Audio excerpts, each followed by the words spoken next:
magaca bulshada gobolada SSC Sool Sanaag iyo Cayn waxaan caawa halkan kaga jawaabayaa hadal baryahanba social media hareeyay oo ka soo yeeray wasiirka horumarinta maaliyadda Somaliland hadalkaas oo wixii baraha bulshada ku arkayba ku noqday mid filan waaya oo la qaadan waayay laba qodobna ugu noqday horta qolada uu sheegto qabiilka uu ka dhashay uu ka soo jeeda waa beesha ciida gale waanuna naqaanaa beelaha waqooyi dega waa beelihii sandaladaha soo jireenka ahaan jiray anigu waxaan filayaa taa iyada de kullay Soomaalidu waxa la barigii xaruntii daraawiista ee Ingiriisku jabiyay caruur fara badan baa laga tagay xaruntii daraawiisto dad baa kala urursaday qabiilada Soomaaliyeed bayna ka mid yihiin sabkii labaadna wuxuu ahaa markii dawladii Soomaaliya ay jabtay shaqaalihii iyo ciidamadii gobolada joogay Soomaaliya waxa weeye dad badan caruur badan bay kaga tageen dalka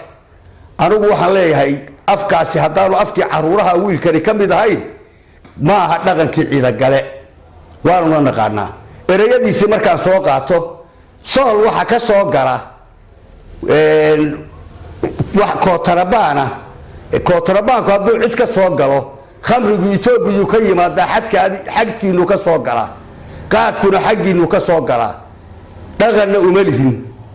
markaad leedahay qofka hadaan diin celinayn oo dhaqan celinayn anagu waxaan dhahay xaruntii daraawiisheed waxaanu nahay kuwa awooyaasha gaalada ka xoreeyay waxaanu nahay hoygii diinta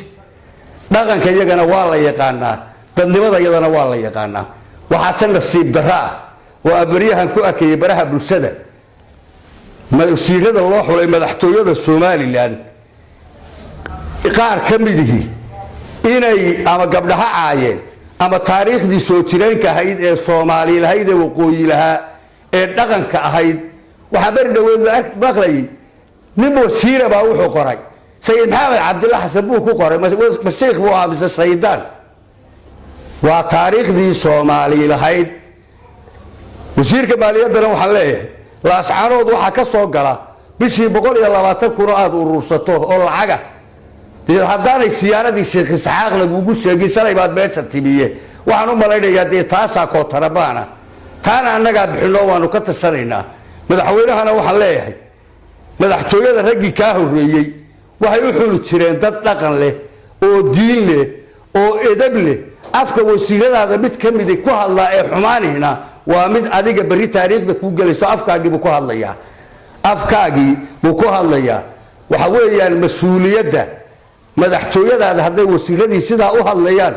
waxaan filayaa inay kalsoonidu xumaanayso shaki iyo mugdi weynina uu galayo waxaan leeyahay dhaqanka hal ilaaliyo asluubta hal ilaaliyo social media-hana waxa qabiilada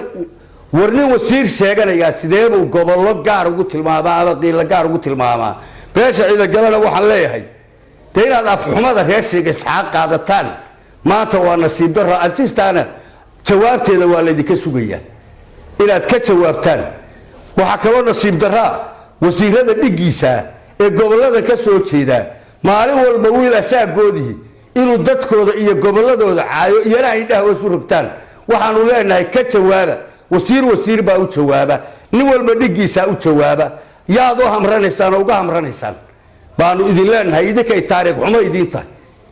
wasiirka maaliyadda ee maanta waxa ku hadlayna waxaanu leenahay waxa laascaanood ka soo galana waanu